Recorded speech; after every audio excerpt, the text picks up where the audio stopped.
C'était hier, en 1930. Le journal Le Matin fait sa une sur un reportage du grand écrivain Joseph Kessel.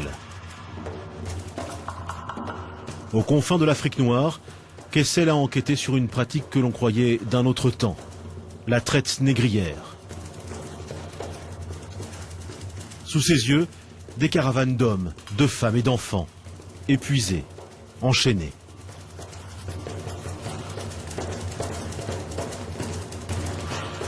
Kessel écrit. De génération en génération, les ancêtres de ces misérables avaient été radiés, enlevés, vendus. Ils avaient servi de réserve à bétail humain.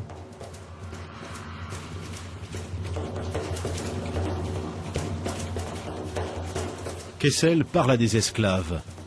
L'une d'elles lui dit « Je ne me rappelle plus d'où je suis. Il y a très longtemps, près d'une grande forêt, un village a brûlé. Des hommes m'ont enlevé. J'ai eu beaucoup de peine à marcher loin avec eux. J'ai eu bien des maîtres, bien des enfants. Je ne me souviens plus. Les maîtres m'ont vendu, on m'a pris les enfants. » Les gardes sont des Arabes. La destination finale de leur bétail humain, l'Arabie Saoudite et le Yémen. À l'époque, les récits de Kessel fascinent l'Europe. Mais l'histoire s'oublie vite.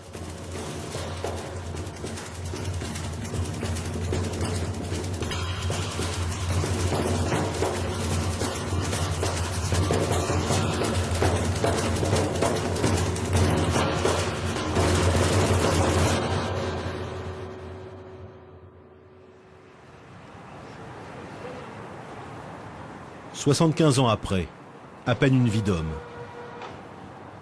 À l'UNESCO, le bras armé de l'ONU pour la culture et l'histoire. La caisse de résonance de la mémoire universelle. Comme tous les ans, l'UNESCO organise une journée mondiale de commémoration de l'esclavage. Mais dans les discours des orateurs, la traite décrite par Kessel, la traite vers le monde arabe, est absente.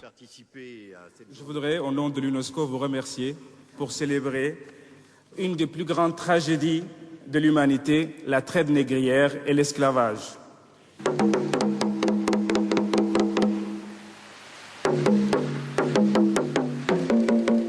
La traite négrière a été brutale et déshumanisante, mais elle a forgé l'histoire des 4 continents. Le lieu de mémoire de cette traite transatlantique à destination des Amériques est l'île de Gorée, au large du Sénégal. Un témoignage de l'horreur visité par de nombreux touristes. Des cellules comme celle que vous faisez en face, réservées aux hommes, faisant chacune 2,60 m sur 2,60 m, on en mettait 15 à 20. Ils étaient assis le dos contre le mur, des chaînes les maintenant au cou et au bras. Au milieu de la chaîne où vous aviez une grosse boule que l'esclave était obligé de porter entre les 2 mains de jambes. Rendez-vous compte, pendant 3 siècles et demi et sans répit, traqués, chassés, arrachés à leur sol natal comme les racines des temps, sous la torture et l'humiliation.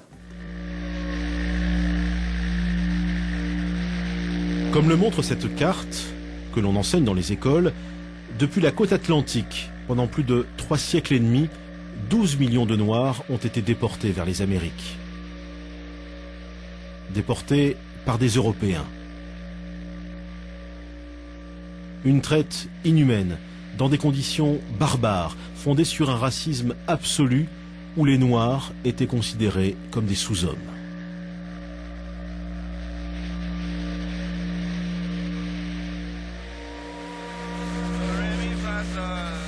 La plupart des civilisations ont eu recours à l'esclavage, mais rien n'est comparable à l'industrie de l'esclavage transatlantique. Rien n'est comparable à la traite atlantique, c'est vrai. Est-ce une raison pour passer sous silence une autre traite, non moins terrible?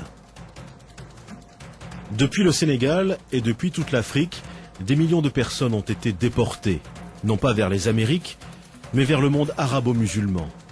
Selon les dernières études, ils furent entre 15 et 17 millions. Cette traite a duré pas moins de 1400 ans, du 7e au 20e siècle.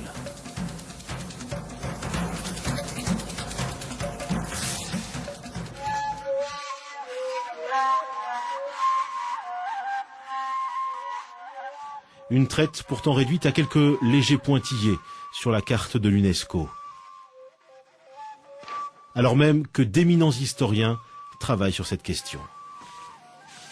Il faut sortir de l'ombre aussi ces esclaves qui ont été victimes d'une autre forme de traite et d'autres formes d'esclavage et quelque part leur rendre aussi justice à travers ces études. Salah Trabelsi est l'un des meilleurs spécialistes des traites musulmanes. Lui aussi est confronté régulièrement aux effets de l'ignorance. J'ai assisté récemment à un colloque au Maroc et un assistant donc au colloque qui a pris la parole pour dire écoutez, je ne comprends pas qu'on puisse en effet associer donc ou comparer l'esclavage en terre d'islam avec les autres formes d'esclavage, puisque chez nous donc les esclaves ont été toujours bien traités.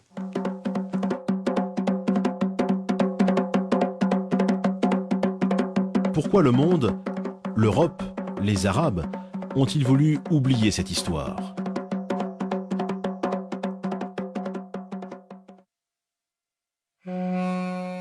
L'esclavage fut pratiqué depuis la nuit des temps par tous les peuples, égyptiens, romains ou grecs. Mais alors qu'en Occident, le christianisme y met fin, le monde arabe, lui, perpétue cette tradition.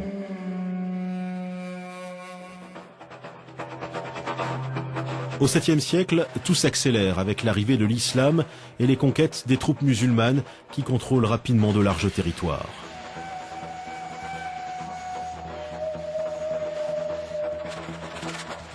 On sait que justement dès le début de l'islam, la crise ou la pénurie de main-d'œuvre était criante et que là aussi la conquête donc avait aussi comme motif, parmi les motifs de la conquête, il y avait aussi ce besoin de capturer des hommes et d'en faire des esclaves, d'en faire justement une main-d'œuvre donc susceptible d'être engagée dans les différents chantiers donc qui allaient être mis en place. À partir du 7e siècle, dans l'ensemble du monde musulman, les esclaves sont très vite omniprésents. Leur place est même plus importante qu'on ne l'a longtemps pensé. Loin des clichés sur les courtisanes ou les serviteurs des sultans.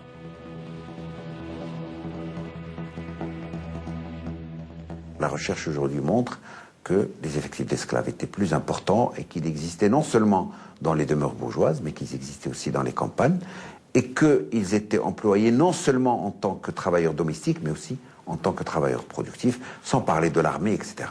Il y a parallèlement à cela une réalité terrible qui est celle des esclaves qui travaillaient dans les mines, des esclaves qui travaillaient dans les chantiers hydrauliques, des esclaves qui travaillaient dans les mines de sel.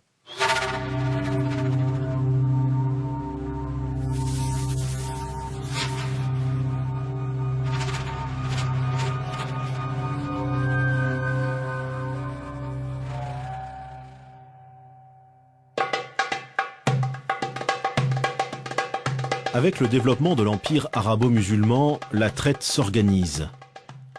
Comme la traite atlantique, elle est affaire de professionnels. De puissants trusts régissent ce commerce comme ceux du Caire. Dès le Moyen-Âge et jusqu'au XIXe siècle, il existe même un syndicat des négriers qui négocie des commandes publiques avec l'État. Dans un monde musulman où toute la vie est régie par la religion, l'esclavage bien sûr n'y échappe pas. Le Coran recommande, certes, de n'être pas trop dur avec les esclaves, mais il autorise cette pratique. L'esclavage n'est pas justifié du fait de la religion, mais la religion légifère sur l'esclavage. L'essentiel, c'est que c'est une société inégalitaire dans les faits, et cette inégalité est reprise dans les textes et légitimée par les textes, puisque le Coran parle en plusieurs termes des esclaves sans jamais remettre en question leur statut. Et le contraire eût été étonnant, parce qu'à l'époque, il était, dans le paradigme de l'époque, il est impossible de penser ces sociétés sans esclavage. En principe, l'islam n'autorise à réduire en esclavage que les non-musulmans. C'est ainsi qu'au cours des siècles, des centaines de milliers d'Européens, probablement 1 million, sont capturés. Mais l'Occident se défend. Comme les esclaves blancs se font rares, les musulmans se tournent de plus en plus vers l'Afrique.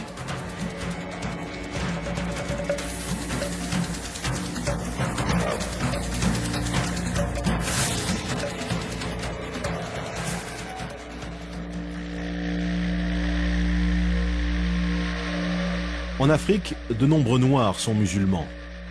Or, on l'a vu, l'islam interdit de réduire en esclavage d'autres musulmans. Cette contradiction va être aisément surmontée.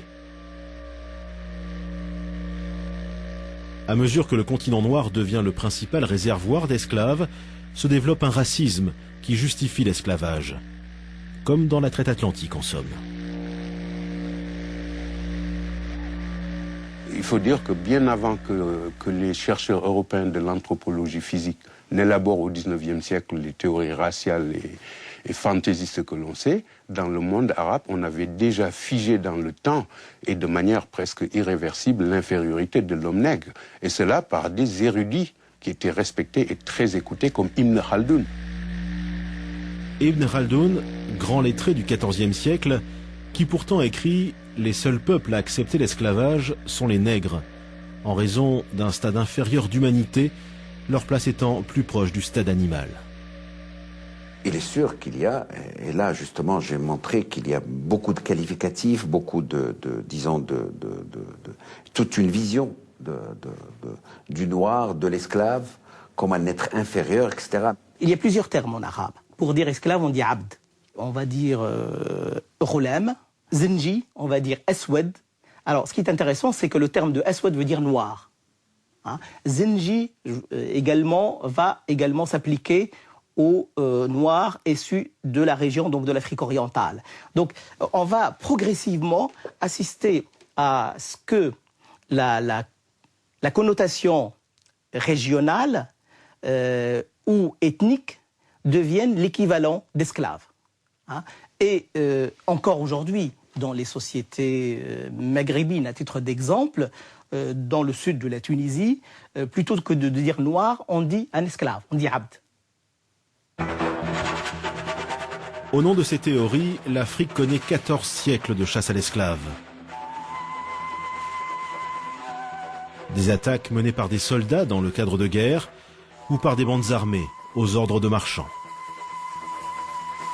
Ces attaques, bien sûr, sont d'une violence inouïe. C'est le feu qui est mis dans les cases. C'est des attaques frontales, bien sûr, contre des populations démunies de défense. Et bien sûr, par la suite, bien sûr, c'est un arrachement donc de ces personnes à leur famille, à leur pays. Pour capturer un esclave, les assaillants tuent en moyenne 2 ou 3 personnes. Et dans les villages, il y a une marchandise que l'on recherche particulièrement. En tant que marchandise, bien sûr, l'enfant donc est plus à même d'être réadapté, d'être acculturé, d'être maîtrisé, hein, alors qu'un adulte, il aurait tendance à ne pas accepter sa servitude.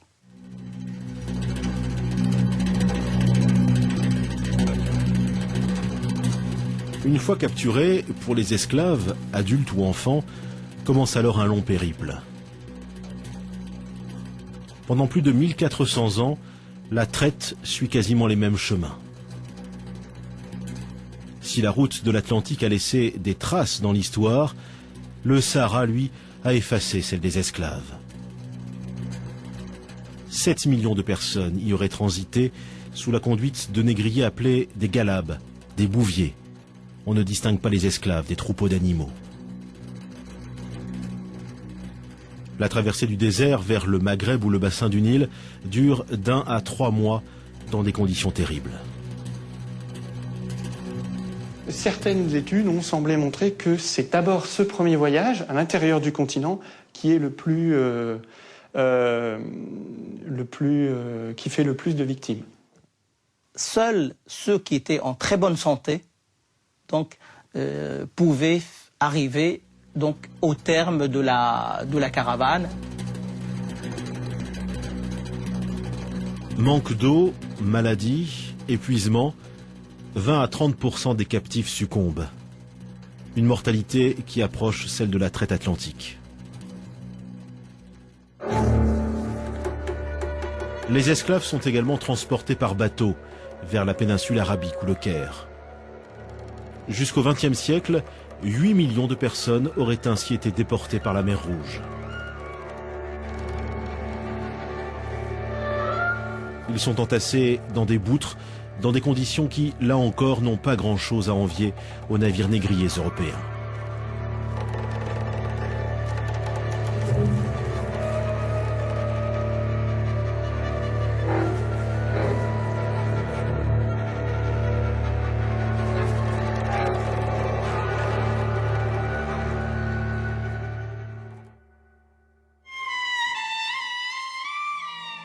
Les survivants arrivent vers les marchés aux esclaves du Caire, de Bagdad, d'Istanbul, de la Mecque ou de Tombouctou. Là, une partie d'entre eux subit une terrible opération, la castration. Ce qui est triste à dire, c'est que les ateliers de castration, c'est que la nature de l'opération elle-même est une opération qui, malheureusement, donc, laisse très peu de chance pour l'enfant châtré.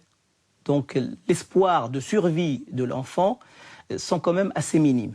Les opérations de castration faisaient périr entre 70 et 80%. Ça vous donne une idée du massacre.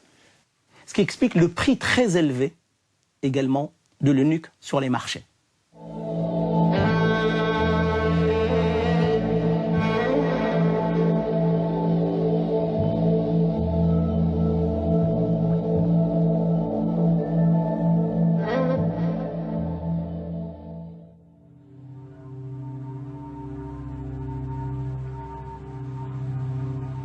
Malgré sa cruauté, la traite orientale a duré jusqu'au début du XXe siècle, sans être remise en cause.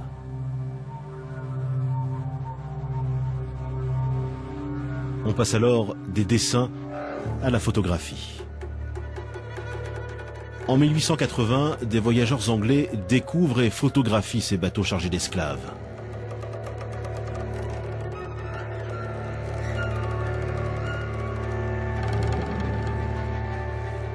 Les bateaux proviennent de l'île de Zanzibar, au large de l'actuelle Tanzanie. Depuis le XVIIIe siècle, ce comptoir arabe est devenu une plaque tournante du commerce. Zanzibar, c'est l'autre Gorée, une Gorée dont on parle peu et que l'on visite rarement. Chaque année, environ 15 000 esclaves sont parqués ici, dans des conditions épouvantables, avant d'être déportés vers l'Arabie, voire le Brésil.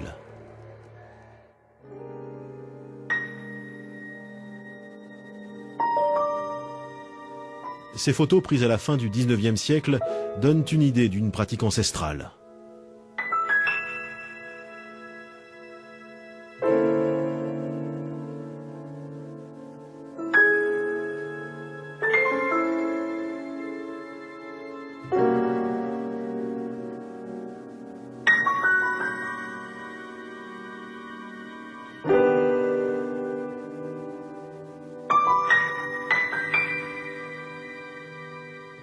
Ce cliché, tout aussi exceptionnel, montre des esclaves au travail, dans une plantation de clous de girofle. En 1830, 100 000 esclaves travaillent dans les plantations de Zanzibar. Ils sont soumis aux mêmes tâches qu'aux Amériques. La mortalité y est équivalente, car les mauvais traitements de la part des maîtres sont monnaie courante. Une petite catégorie, une petite classe de planteurs domine une énorme masse servile. Et l'essentiel de la production est assuré par des esclaves. Donc on passe de ce que l'on appelle des sociétés à esclaves, c'est-à-dire où les esclaves sont l'un des groupes sociaux, mais pas du tout le groupe social dominant, à des sociétés esclavagistes, c'est-à-dire dans le cadre desquelles l'essentiel de la production repose sur la main-d'œuvre servile. Le palais du sultan témoigne des fortunes qui s'édifient sur ce commerce des êtres humains.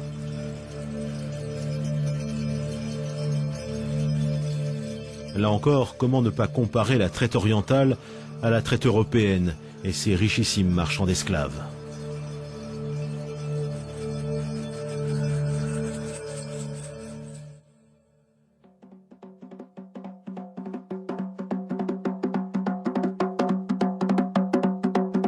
Les traites négrières ont une autre facette qui est généralement occultée. « 2004, au Ghana, lancement de l'année mondiale du souvenir de la traite négrière. Après les discours, une pièce de théâtre met en scène une certaine vision de l'esclavage.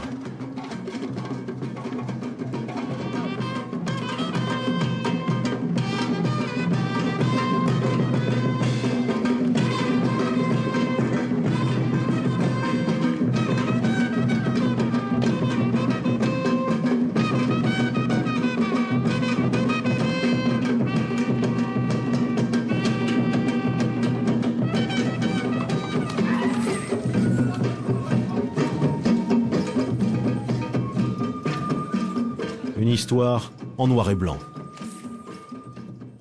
Une histoire qui passe sous silence que les coupables de la traite ne furent pas seulement les Européens et les Arabes. Les coupables étaient aussi africains. Une histoire grise donc, une histoire complexe, trop complexe pour certains.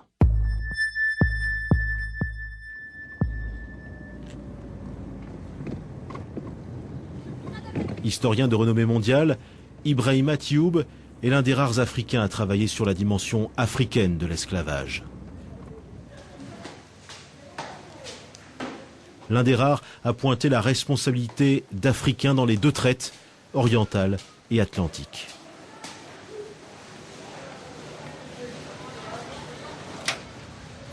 Est-ce à dire que les esclaves tombaient du ciel?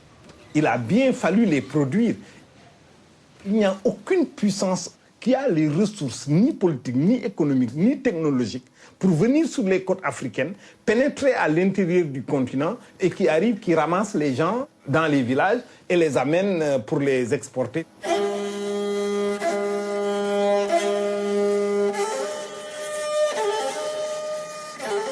C'est parce que des groupes sociaux africains, des élites africaines ont très bien compris l'avantage qu'ils pouvaient tirer de ce facteur externe qui arrive sur les côtes africaines et servir de relais pour la capture des esclaves, organiser une économie assez efficace qui ne pose aucun problème moral à personne à cette époque. C'est à nous aujourd'hui que ça pose des problèmes moraux. Évidemment, les Africains n'ont pas attendu que les Européens leur expliquent ce que c'est que l'esclavage pour l'inventer tout seul, c'est évident. Bon, après, il y a toute cette question, est-ce que les victimes peuvent être coupables en même temps? On préfère une situation simple où il y a les bons et les méchants. Or, dans la réalité, il y a des bons, il y a beaucoup de méchants et la plupart des situations sont grises.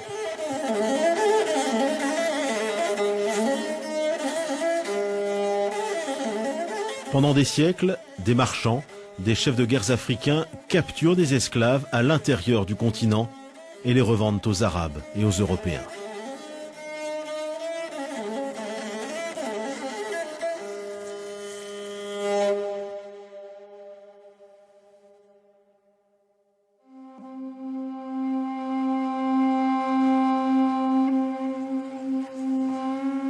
L'existence de ces intermédiaires témoigne d'une autre réalité, plus taboue encore, occultée par cette histoire en noir et blanc.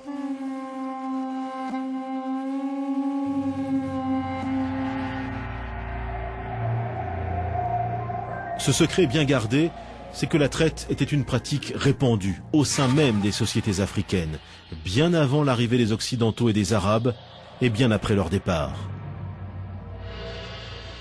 Des millions d'Africains ont été réduits en esclavage par d'autres Africains.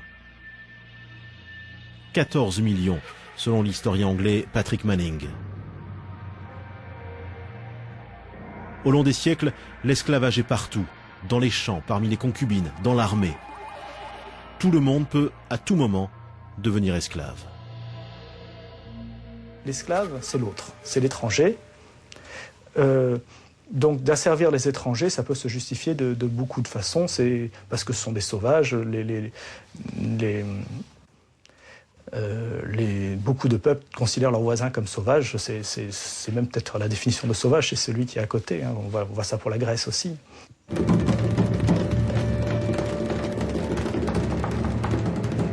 Ces esclaves sont généralement capturés au cours de guerres incessantes que se mènent les nations africaines.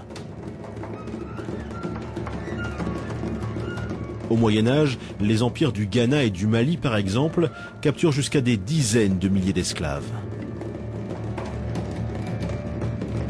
Ce qui est le plus spectaculaire, c'est les razzias militaires. Une armée en campagne qui va attraper... alors, souvent, c'est que les femmes et les enfants. On tue les hommes et parfois on capture aussi les hommes. Ça dépend des sociétés. Une des grandes sources, c'est le kidnapping aussi. Le kidnapping, ça veut dire que du coup, il y a une insécurité. On n'attrape pas les gens qu'en période de guerre. C'est à n'importe quel moment. Votre femme, votre fils, votre fille peuvent se promener et se faire kidnapper. Surtout les enfants, évidemment, c'est plus facile à attraper. Et on a une multitude de récits de gens, d'une ambassade qui se promène, qui voit un berger, hop, on l'attrape et on va le vendre quelques distances de là.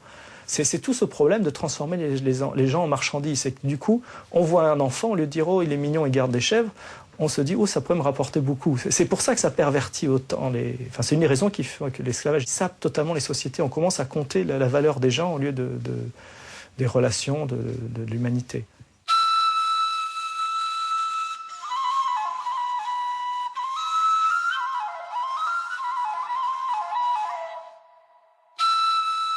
Parfois, des chefs de village vendent des enfants ou des adultes pour éponger leurs dettes. Alors, au long des siècles, des caravanes sillonnent l'Afrique. Une traite cachée, loin des regards, loin de la mémoire.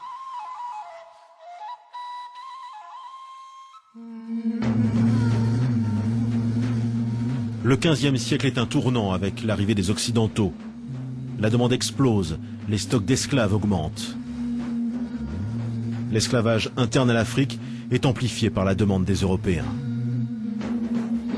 La traite atlantique des esclaves a développé une violence sans précédent dans les sociétés africaines à partir du XVe siècle. Des royaumes prospèrent uniquement autour de l'esclavage, se faisant des guerres perpétuelles pour s'approvisionner en bétail humain. Au XIXe siècle, l'esclavage interafricain est à son paroxysme. La machine devient folle. Certains royaumes en viennent à compter presque autant d'esclaves que d'hommes libres.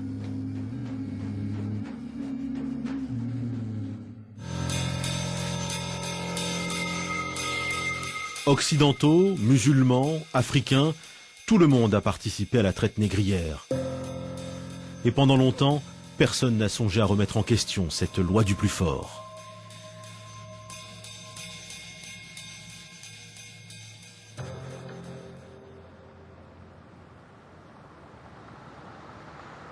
Et puis c'est d'Occident que vient le coup d'arrêt à cette pratique barbare. L'Europe connaît un formidable mouvement des Lumières qui prône l'égale dignité de tous les hommes. Au XIXe siècle, ce mouvement aboutit à l'abolition de l'esclavage d'origine européenne.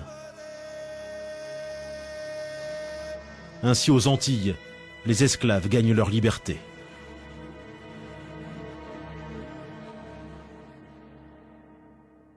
L'opinion publique occidentale prend conscience de l'horreur d'une pratique qu'elle avait acceptée et découvre la cruauté des traites orientales ou africaines.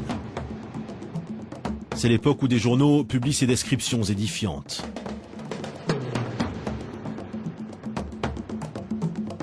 L'époque où l'on signe des pétitions.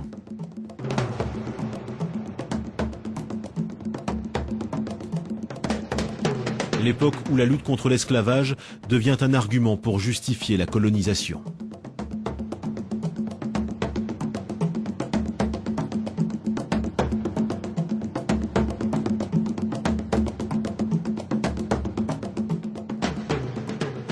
Alors, à Zanzibar, les Anglais répriment le trafic des boutres et s'implantent.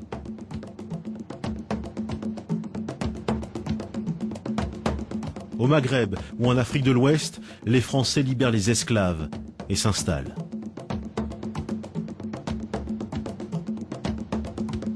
C'est donc généralement malgré eux que l'Afrique et le monde arabe connaissent l'abolition.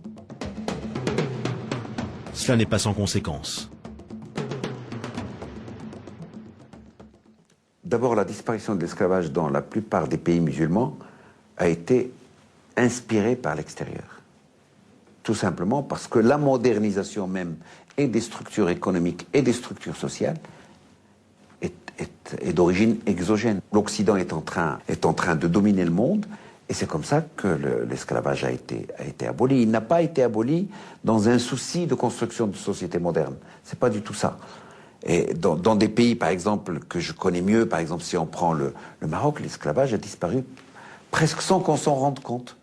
Et je pense que c'est ça vraiment l'élément essentiel. Mais il a disparu sans que le problème soit réellement posé. C'est dommage, parce que je pense que c'est quelque chose qui aurait mérité d'être posé comme problème, qui aurait mérité d'être négocié comme un vrai passage vers la modernité.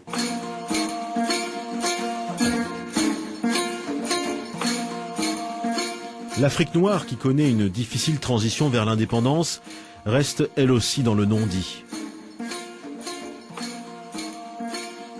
Elle choisit d'oublier l'esclavage que d'autres ont aboli à sa place. Cela peut poser problème à une mémoire africaine qui n'a pas été politiquement à l'origine de l'abolition. Et la construction de l'unité qui était nécessaire à la lutte anticoloniale ne pouvait pas se faire en se focalisant sur les contradictions internes aux sociétés africaines, mais plutôt en les percevant globalement face à l'Occident qui posait problème.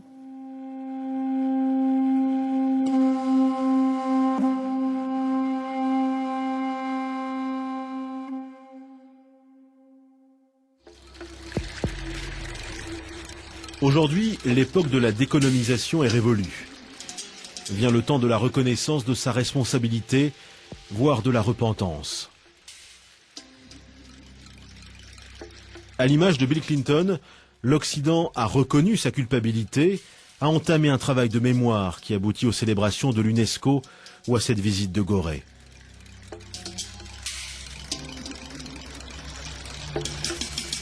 Now is the time to complete the circle of history. Les négriers européens sont à juste titre mis au pilori. Pas les autres, les négriers arabes ou les rois africains.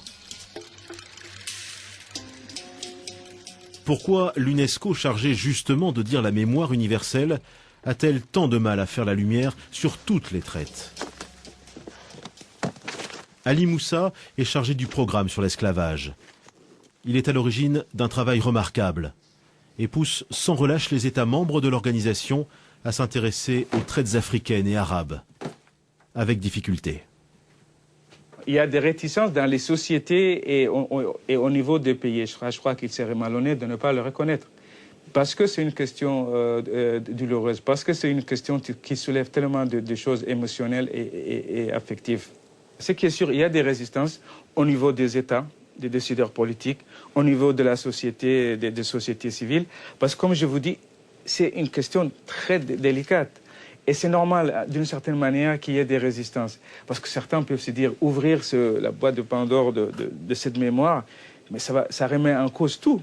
Ça peut susciter même je dirais, mais aussi des sentiments de culpabilisation. Culpabilité, c'est le mot qui fait peur.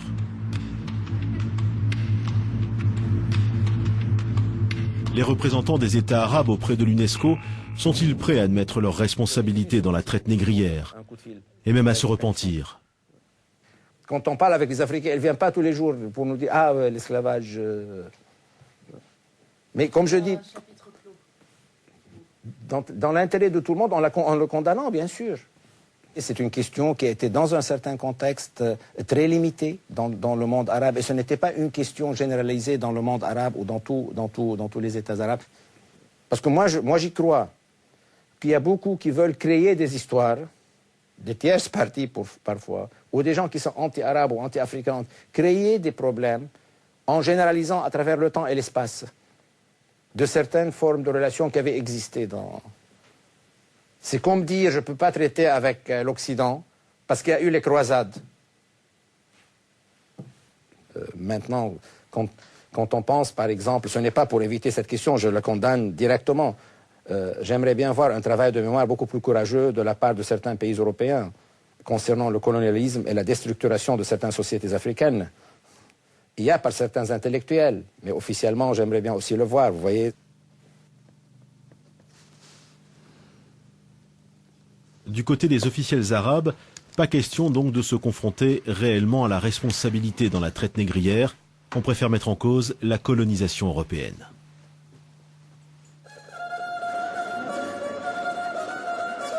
Chez les élites africaines elles-mêmes, dont beaucoup sont musulmanes, le sentiment d'une solidarité avec le monde arabe l'emporte sur l'exigence d'un travail de mémoire.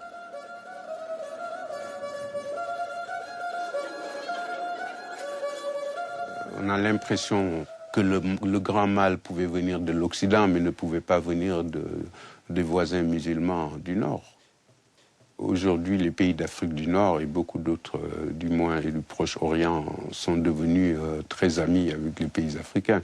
Alors tout ce beau monde s'arrange sur le dos de l'Occident, mais on a décidé de ne pas rouvrir cette page douloureuse.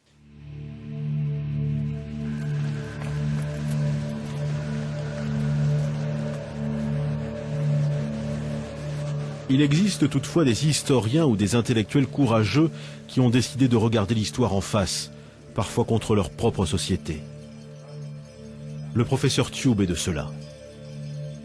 Un événement l'a marqué, une conférence en 2001 pendant laquelle il a osé sortir des discours convenus et parler de toutes les traites. Quelle a été la réaction de l'auditoire? Dans l'auditoire, il y avait des Européens, il y avait des Africains. J'ai fait exprès de ne pas dire des Blancs et des Noirs. J'aurais pu le dire. Pour moi, les problèmes que je posais étaient des problèmes inodores, incolores et sans saveur, que c'était des banalités et que personne ne s'occuperait de ma communication. La réaction de la salle, en tout cas du côté des Africains, a été d'une violence à laquelle je ne m'attendais pas du tout. Je ne savais pas que c'était aussi chaud et aussi violent le sujet que j'abordais. C'était d'une sensibilité, d'une telle sensibilité. Franchement, je n'en étais pas conscient. Mais j'ai senti que dans la salle, il y en a qui se sont levés pour dire que ce que vous racontez, c'est des histoires, vous allez trop vite. Mais je n'ai entendu aucune critique réelle de ma communication, une critique scientifique. Mais ce qui me l'explique, c'est ceci. C'est que quand j'ai terminé mon exposé à Bamako, qu'il y a eu cette réaction violente, mais peu scientifique, mais plutôt réaction épidermique à ma communication, quand je suis sorti de la salle, des Africains sont venus me voir. Ils n'étaient pas très nombreux, mais quand même c'est assez représentatif de quelque chose pour me dire, vous savez, ce que vous dites là, c'est vrai, vous avez raison, qu'on doit explorer cet aspect des choses, mais il ne faut pas le dire devant les Blancs. Et des Européens sont venus me voir, en aparté toujours, pour me dire, félicitations monsieur, je pense exactement la même chose que vous.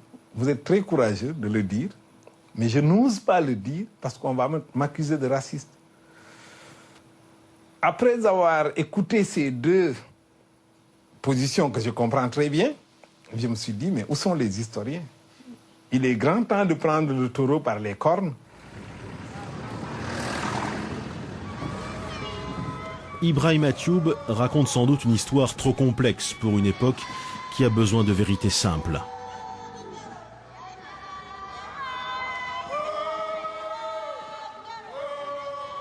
Une époque où la peur rend aveugle.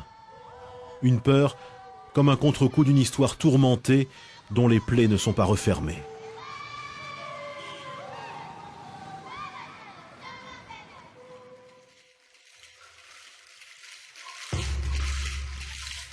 En Occident aussi, la véritable histoire des traites négrières est ignorée.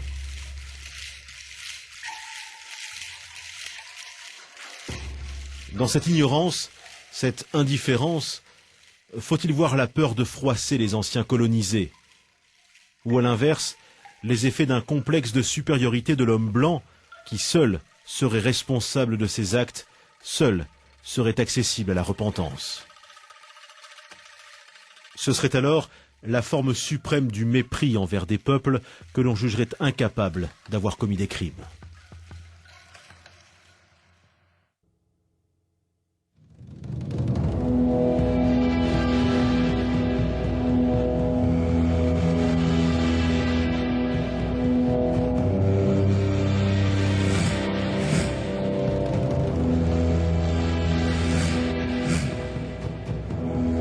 En 1939, Saint-Exupéry décrit dans Terre des Hommes une scène à laquelle il assiste au cours d'un séjour au Maroc. Parfois, l'esclave noir, s'accroupissant devant la porte, goûte le vent du soir. Dans ce corps pesant de captif, les souvenirs ne remontent plus. Quand il sera trop vieux pour valoir ou sa nourriture ou ses vêtements, on lui accordera une liberté démesurée. Pendant 3 jours, il se proposera en vain, de tente en tente, chaque jour plus faible, et vers la fin du 3e jour, toujours sagement, il se couchera sur le sable. J'en ai vu ainsi mourir nus. Les morts coudoyaient leur longue agonie, mais sans cruauté, et les petits des morts jouaient près de l'épave sombre, et à chaque aube, couraient voir si elle remuait encore, mais sans rire du vieux serviteur. Il se mêlait peu à peu à la terre, séché par le soleil et reçu par la terre.